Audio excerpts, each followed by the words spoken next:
부모님이 돌아가신 날 저는 많은 가정이 무너지는 것을 보았습니다. 장례식장의 향 냄새가 채 가시기도 전에 형제들의 눈빛이 달라집니다.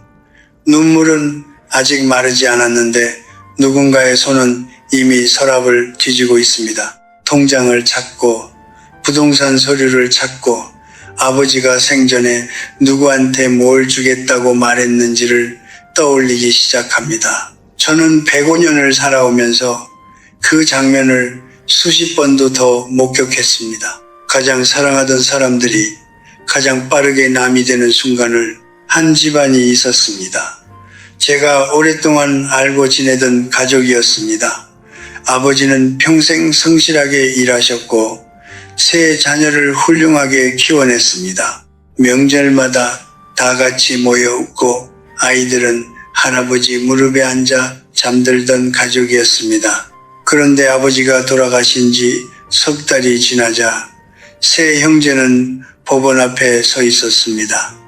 서로를 바라보지도 않은 채로 그 가족이 특별히 나쁜 사람들이어서가 아니었습니다. 준비가 되어 있지 않았기 때문입니다. 많은 분들이 이렇게 생각하십니다. 우리 가족은 달라. 우리 형제는 그러지 않을 거야. 저도 젊었을 때는 그렇게 믿었습니다. 피를 나눈 사람들은 끝까지 서로를 지켜줄 것이라고. 그러나 105년을 살고 나서 저는 이것을 압니다. 가족의 정은 저절로 유지되지 않습니다. 그것은 살아있는 동안 의식적으로 구체적으로 지켜야 하는 것입니다. 오늘 제가 여러분께 드리고 싶은 이야기는 재산을 더 많이 받는 법이 아닙니다. 소송에서 이기는 법도 아닙니다. 저는 여러분께 묻고 싶습니다. 부모님이 떠나신 뒤에도 형제의 손을 잡을 수 있겠습니까? 그 관계가 살아남을 수 있겠습니까? 그것이 진짜 질문입니다. 제가 평생 보아온 가장 큰 비극은 가난이 아니었습니다. 전쟁도 아니었습니다. 한 지붕 아래서 자란 형제가 법정에서 서로의 얼굴을 외면하는 것, 그것이 제가 본 가장 슬픈 풍경이었습니다. 그리고 그 비극의 시작은 항상 같았습니다. 준비하지 않은 것, 말하지 않은 것, 믿기만 하고 확인하지 않은 것. 지금부터 제가 드리는 5가지 이야기를 끝까지 들어주십시오. 이것은 법률 강의가 아닙니다. 105년을 살아온 한 노인이 수많은 이별과 분쟁과 화해를 지켜보며 깨달은 삶의 지혜입니다. 여러분의 가족이 부모님을 잃은 슬픔 속에서도 서로의 손을 놓지 않기를 바라는 마음으로 드리는 이야기입니다. 부모님이 남기신 가장 큰 유산은 통장 잔고가 아닙니다. 형제간의 온기입니다.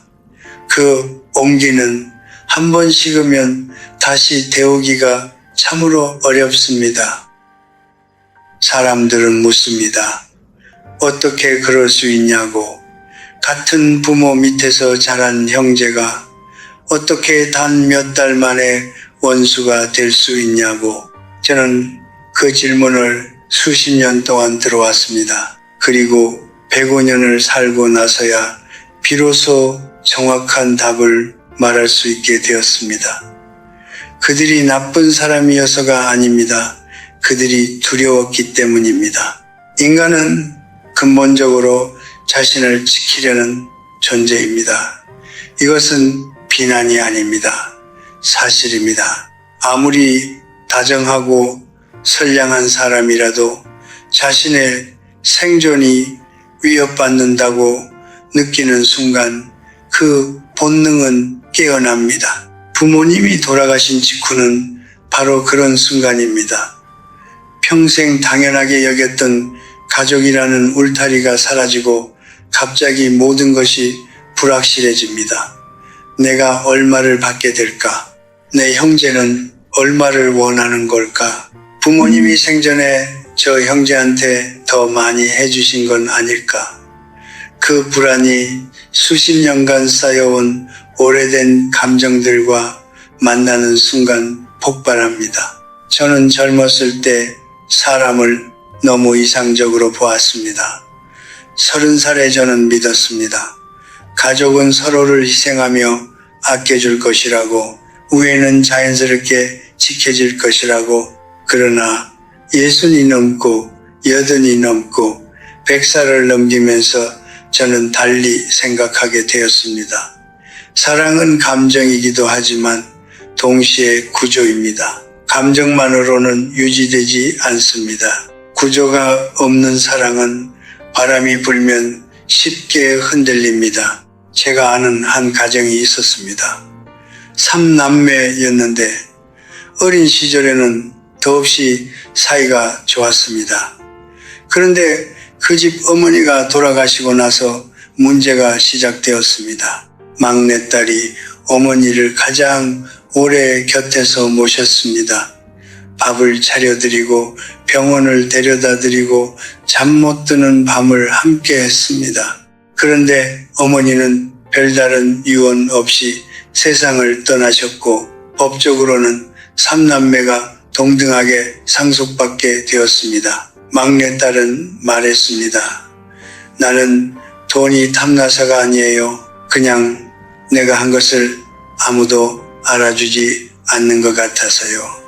그 말 한마디 속에 모든 것이 담겨 있었습니다. 재산 분쟁의 뿌리는 돈이 아닙니다. 인정받지 못한 감정, 수십 년간 말하지 못했던 억울함, 그리고 나만 손해보는 것 같다는 두려움입니다. 여러분, 지금 당장 여러분의 형제를 떠올려 보십시오. 아마 오랫동안 쌓인 감정들이 있을 것입니다. 어릴 때 부모님이 저 형제를 더 편애하신다고 느꼈던 기억, 내가 더 많이 희생했다는 생각, 말하지 못하고 삼켜온 서운함, 그것들은 사라진 게 아닙니다.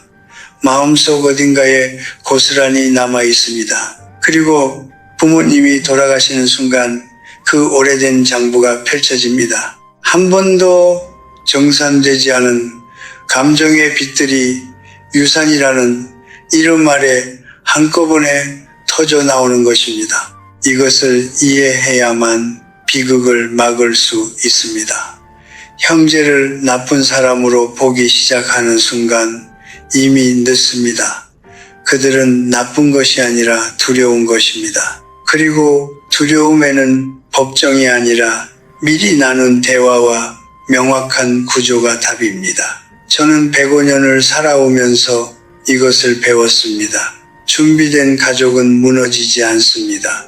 준비되지 않은 가족은 아무리 사이가 좋았어도 한순간에 남이 됩니다. 가족이 서로를 상처 입히는 것은 서로를 미워해서가 아닙니다.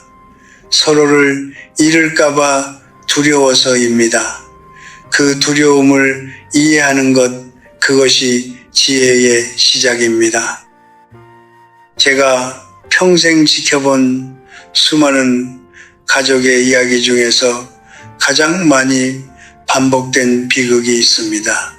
그것은 가난 때문도 아니었고 형제들이 특별히 욕심이 많아서도 아니었습니다. 단 하나, 아버지가 살아계실 때 아무것도 문서로 남기지 않았기 때문이었습니다. 말로만 하신 약속, 식탁에서 나누신 대화, 나중에 큰애한테는 집을 주고 작은애한테는 가게를 줄 거야 라고 하셨던 그 한마디, 그 말은 아버지 가슴 속에서는 분명한 의지였습니다. 그러나 아버지가 눈을 감으신 순간 그 말은 존재하지 않는 것이 되었습니다. 아무도 증명할 수 없었으니까요. 말로 전해진 약속은 갈등의 씨앗입니다. 이것이 제가 드리는 첫 번째 이야기입니다. 저의 오랜 벗 중에 한 명이 있었습니다. 그는 평생을 성실하게 살았고 자식들을 끔찍이 아꼈습니다. 임종이 가까워졌을 때 그는 자식들을 불러 모아 이렇게 말했습니다. 큰아들이 나를 가장 오래 모셨으니 집은 큰아들이 갖도록 해라. 너희들도 다 알고 있지 않느냐. 자식들은 그 자리에서 고개를 끄덕였습니다. 아버지 앞에서 반박할 수 없었으니까요. 그런데 아버지가 돌아가신 뒤 둘째와 셋째는 말했습니다. 우리는 동의한 적 없습니다. 결국 그 가족은 법원 앞에 섰습니다. 형제들은 서로를 향해 변호사를 통해서만 말을 전했습니다. 제 벗이 평생 쌓아온 것들이 서류 한 장 없었기 때문에 산산조각 났습니다. 저는 그 모습을 지켜보며 오랫동안 마음이 아팠습니다. 유언장은 불신의 표시가 아닙니다. 그것은 사랑을 문자로 남기는 행위입니다. 부모님이 살아계실 때 재산 분배에 대한 의사를 명확히 확인하고 공정된 문서로 남겨두는 것. 이것은 자식들을 의심해서가 아닙니다. 자식들이 서로를 의심하지 않도록 지켜주는 마지막 선물입니다. 제 방이 있어야 파도가 집 안으로 들어오지 못하듯 문서는 감정의 폭풍이 가족 안으로 밀려들지 못하게 막아주는 방파제입니다. 이제 두 번째 이야기를 드리겠습니다. 많은 분들이 법정 상속 비율에 대해 잘 모르십니다. 당연히 형이 더 많이 받겠지. 부모님을 모신 사람이 더 받는 거 아냐. 딸보다는 아들이 더 받는 게 맞지 않나. 이런 생각들이 오랫동안 가족 안에서 당연한 것처럼 여겨져 왔습니다. 그러나 법은 감정을 모릅니다. 법은 기여도를 자동으로 인정하지 않습니다. 법은 여러분 가족만의 역사를 알지 못합니다. 한국의 민법에 따르면 자녀들은 기본적으로 동등한 비율로 상속받습니다. 물론 기여분 제도라는 것이 있어서 부모님을 실질적으로 부양하거나 재산 형성에 특별히 기여한 경우에는 더 많이 받을 수 있습니다. 그러나 그것을 인정받으려면 증거가 필요합니다. 얼마나 오래 모셨는지, 어떤 방식으로 기여했는지 구체적인 기록이 있어야 합니다. 마음속에 헌신은 법정에서 아무런 힘이 없습니다. 눈물은 증거가 되지 않습니다. 여러분이 지금 이 순간 부모님을 곁에서 모시고 있다면, 혹은 형제 중 누군가가 유독 더 많은 짐을 지고 있다면 지금 당장 그것을 기록해 두십시오. 날짜별로, 구체적으로, 그리고 가능하다면 가족 모두가 함께 앉아 그 기여를 인정하는 자리를 만드십시오. 이것은 돈의 문제가 아닙니다. 인정의 문제입니다. 사람은 돈보다 인정을 빼앗길 때 더 깊이 상처받습니다. 저는 105년을 살아오면서 이것을 깨달았습니다. 법을 아는 사람은 감정으로 싸우지 않습니다. 감정이 아닌 사실 위에서 대화할 수 있기 때문입니다.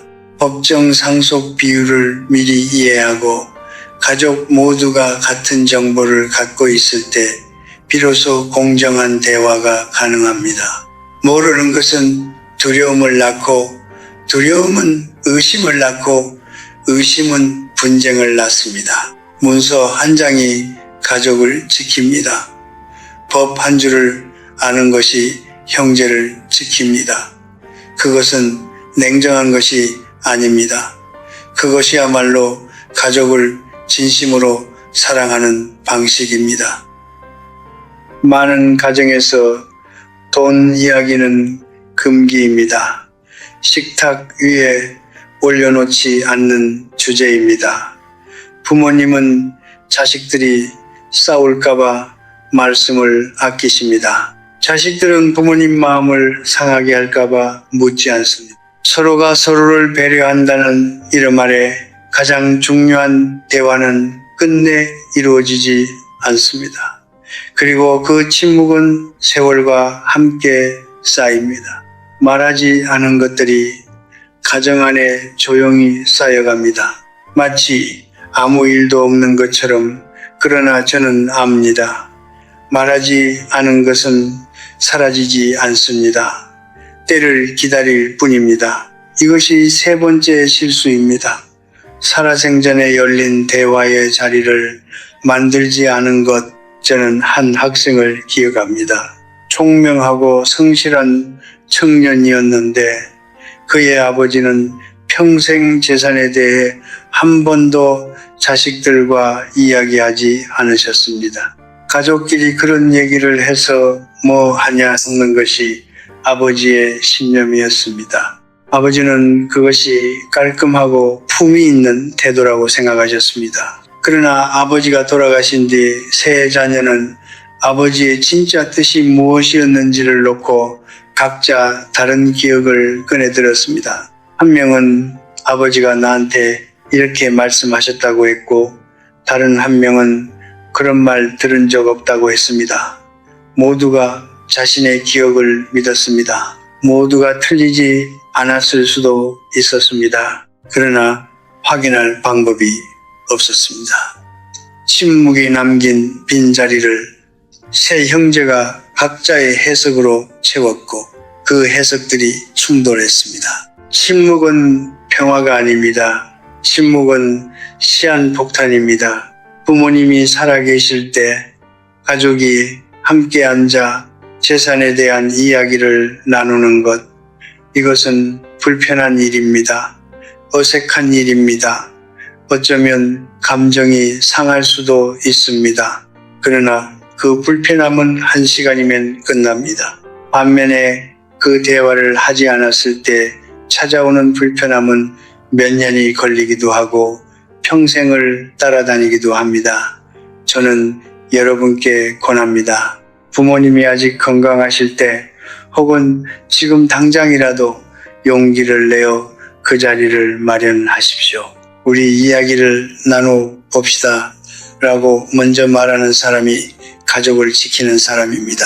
이제 네 번째 실수를 말씀드리겠습니다.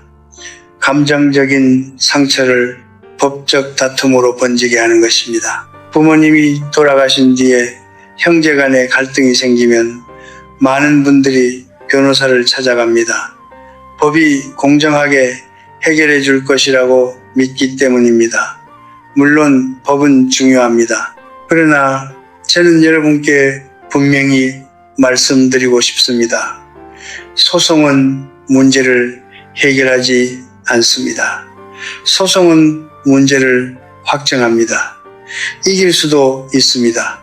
원하는 몫을 받을 수도 있습니다. 그러나 판결문이 나오는 순간 그 형제와의 관계는 공식적으로 끝납니다. 법원 복도에서 마주친 형제의 눈빛은 그 이후로 다시는 예전으로 돌아가지 않습니다. 제가 아끼던 한 제자가 있었습니다. 그는 부동산 상속 문제로 형과 법정 다툼을 벌였습니다. 그는 이겼습니다. 원하던 것을 모두 얻었습니다. 그러나 그가 저를 찾아왔을 때 그의 얼굴에는 승리의 기색이 없었습니다. 그는 이렇게 말했습니다. 교수님, 저는 이겼는데 왜 이렇게 허전한지 모르겠습니다. 그의 형은 판결 이후 단 한 번도 연락하지 않았습니다. 어머니 기일에도 아버지 제삿날에도 형은 오지 않았습니다. 그 제자는 재산을 얻고 형을 잃었습니다. 그리고 세월이 흐를수록 그가 더 자주 꺼내드는 것은 등기부등본이 아니라 어린 시절 형과 함께 찍은 사진이었습니다. 소송에서 이긴 형제는 있어도 소송 후에 남은 가족은 없습니다. 이것은 제가 수십 년간 지켜보며 얻은 결론입니다. 감정은 법정에서 해결되지 않습니다. 감정은 오직 대화로만 풀립니다. 이미 갈등이 시작되었다면 변호사를 찾기 전에 먼저 중재자를 찾으십시오. 가족 상담사일 수도 있고 신뢰할 수 있는 어른일 수도 있습니다. 법적 다툼은 항상 마지막 수단이어야 합니다.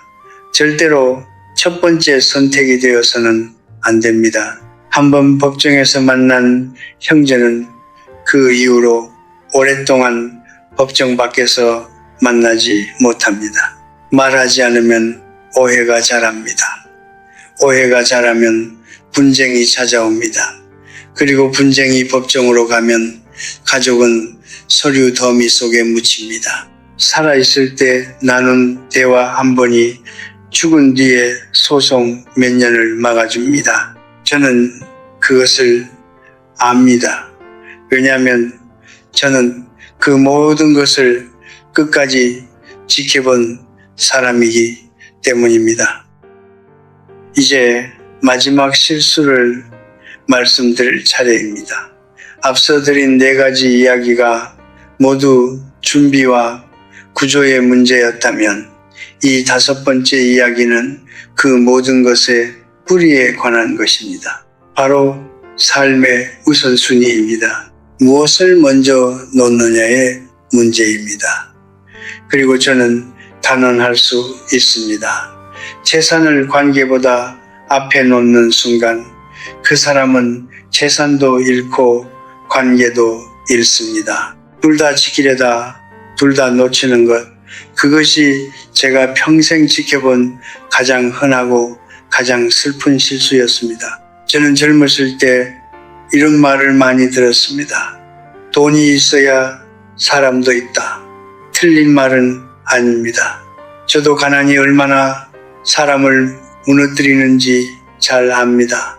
전쟁을 겪었고 굶주림을 보았고 돈이 없어 병원에도 가지 못하고 세상을 떠난 이들을 곁에서 지켜봤습니다. 그러나 그와 동시에 저는 이것도 보았습니다. 돈을 너무 앞에 놓은 사람들이 결국 돈 앞에서 모든 것을 잃는 장면을, 형제를 잃고 자식과 멀어지고 마지막에는 병실 침대에 혼자 누워 천장을 바라보는 모습을 제가 아는 한 어른이 계셨습니다. 그분은 평생 재산을 불리는데 온 힘을 쏟으셨습니다. 자식들에게 더 많이 남겨주고 싶다는 마음에서였습니다. 그런데 아이러니하게도 그분이 돌아가신 뒤 자식들은 그 재산을 두고 가장 치열하게 싸웠습니다. 왜냐하면 그분은 평생 재산 이야기는 하셨지만 관계 이야기는 하지 않으셨기 때문입니다. 형제가 함께 앉아 밥을 먹는 자리를 만들지 않으셨습니다.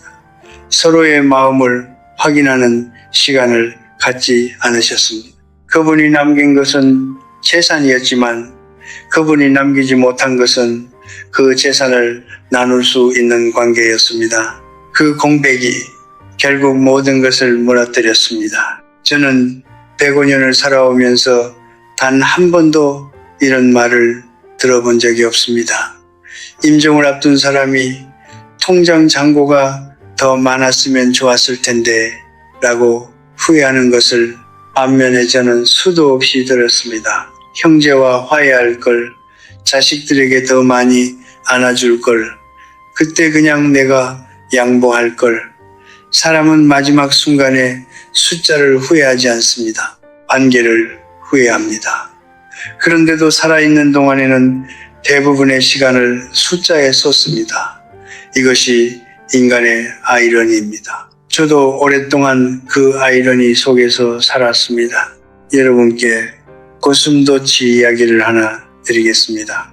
고슴도치들은 추운 겨울 서로의 온기가 필요합니다. 그러나 너무 가까이 다가가면 서로의 가시에 찔립니다. 그래서 고슴도치들은 조금씩 거리를 조정하며 서로를 다치게 하지 않으면서도 온기를 나눌 수 있는 딱 그 자리를 찾습니다. 가족도 마찬가지입니다. 너무 멀면 차갑고 너무 가까우면 상처가 납니다. 재산 문제가 불거지는 이유 중 하나는 가족이 그 적절한 거리를 찾지 못했기 때문입니다. 평소에는 서로의 경계를 존중하지 않다가 위기의 순간에 갑자기 모든 것이 뒤엉키는 것입니다. 지금 이 순간 여러분께 한 가지를 부탁드립니다. 오늘 밤 오래 연락하지 못했던 형제에게 전화를 한 통 해보십시오. 재산 이야기도 부모님 이야기도 아니어도 됩니다. 그냥 잘 지내고 있냐는 말 한마디면 됩니다. 그 전화 한 통이 나중에 여러분 가족을 지켜주는 가장 강력한 방파제가 될 수 있습니다. 관계는 위기의 순간에 새로 만들어지지 않습니다. 평소에 쌓인 것이 위기의 순간에 나타납니다. 관계의 잔고가 충분한 가족은 재산 문제 앞에서도 흔들리지 않습니다. 저는 이제 105살입니다. 이 나이가 되면 선명하게 보이는 것들이 있습니다. 젊었을 때는 보이지 않던 것들이 세월이 지나면 너무나 또렷하게 보입니다. 그중 하나가 이것입니다. 사람의 마지막을 가장 따뜻하게 만드는 것은 재산이 아닙니다. 손을 잡아줄 사람입니다. 이름을 불러줄 사람입니다. 함께 오래된 사진을 들여다보며 웃어줄 사람입니다. 그 사람이 곁에 있는 사람은 가난해도 풍요롭습니다. 그 사람이 없는 사람은 아무리 많은 것을 가져도 마지막에는 혼자입니다. 돈은 나눌 수 있습니다. 그러나 가족의 온기는 한 번 잃으면 되찾기가 참으로 어렵습니다. 지금 여러분의 손 안에 아직 그 온기가 남아있다면 부디 놓지 마십시오. 재산보다 먼저 관계를 지키십시오. 그것이 제가 105년의 삶 끝에서 드릴 수 있는 가장 진실한 말입니다. 저는 오늘 여러분께 5가지 이야기를 드렸습니다. 문서 없는 약속의 위험함, 모르면 손해보는 법의 현실, 침묵이 만들어내는 오해, 법정이 파괴하는 관계, 그리고 재산보다 관계를 먼저 지켜야 한다는 삶의 우선순위. 이 5가지는 제가 책에서 읽은 것이 아닙니다.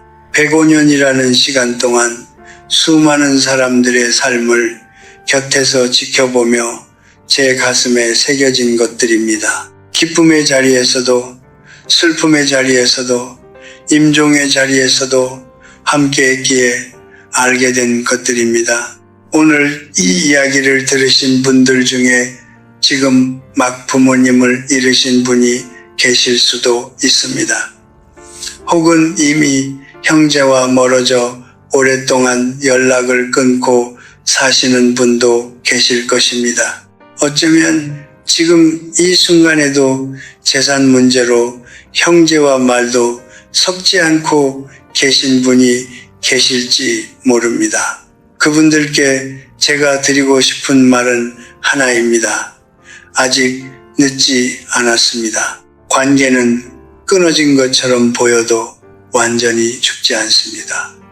같은 부모에게서 태어난 사람들 사이에는 말로 설명할 수 없는 연결이 있습니다. 그 연결은 법정 판결문으로도 오랜 침묵으로도 쉽게 지워지지 않습니다. 다만 두꺼운 먼지가 쌓여 보이지 않을 뿐입니다. 용기를 내어 그 먼지를 닦아내는 사람이 가족을 되찾는 사람입니다. 제가 100살을 넘기고 나서 가장 선명하게 깨달은 것이 있습니다. 인생은 결국 무엇을 쌓았느냐가 아니라 누구와 함께 했느냐로 기억된다는 것입니다. 아무리 많은 것을 소유했어도 마지막 순간에 곁에 아무도 없다면 그 삶은 공허합니다. 반대로 가진 것이 많지 않아도 손을 잡아줄 사람이 곁에 있다면 그 삶은 충분히 풍요롭습니다. 저는 그것을 이론으로 배운 것이 아닙니다. 수많은 마지막 순간들을 곁에서 지켜보며 몸으로 배웠습니다. 부모님은 여러분에게 재산을 남기기 위해 평생을 사신 것이 아닙니다. 여러분이 행복하게 살기를 바라며 사셨습니다. 그 행복 안에는 형제의 얼굴이 있었고 가족이 함께 앉은 밥상이 있었고 명절마다 울려 퍼지는 웃음소리가 있었습니다. 부모님이 진심으로 원하셨던 유산은 통장 잔고가 아니라 여러분이 서로를 아끼는 모습이었습니다. 그것을 지키는 것이 부모님을 진정으로 기리는 일입니다. 오늘 이 이야기가 여러분의 마음에 작은 씨앗 하나를 심었으면 합니다. 당장 무언가 거창한 것을 하실 필요는 없습니다. 오늘 밤 형제에게 짧은 메시지 하나를 보내도 좋습니다. 오랫동안 하지 못했던 말을 꺼내도 좋습니다. 혹은 그냥 조용히 앉아 부모님이 살아계셨을 때의 따뜻한 기억 하나를 꺼내어 마음속에서 오래 바라보는 것만으로도 충분합니다. 그 작은 행동 하나가 여러분의 가족을 지키는 첫걸음이 됩니다. 저는 이제 많은 것을 내려놓은 나이입니다. 욕심도 두려움도 증명하고 싶은 마음도 많이 사라졌습니다. 그 자리에 남은 것은 고요함이고 감사함이고 그리고 여러분과 같은 분들에 대한 진심 어린 바람입니다. 부디 부모님이 남기신 마지막 자리를 다툼이 아닌 화해로 채우시길 바랍니다. 서류가 아닌 온기로 채우시길 바랍니다. 그리고 부모님이 떠나신 빈자리를 형제의 손을 더 꽉 잡는 것으로 메우시길 바랍니다. 삶은 요란한 축제가 아닙니다. 삶은 조용한 이어짐입니다. 그 이어짐 속에서 여러분 곁에 오래도록 따뜻한 사람이 함께하기를 바랍니다. 부모님이 남기신 가장 큰 유산은 재산이 아닙니다. 그것은 바로 여러분 곁에 있는 그 사람입니다. 감사합니다.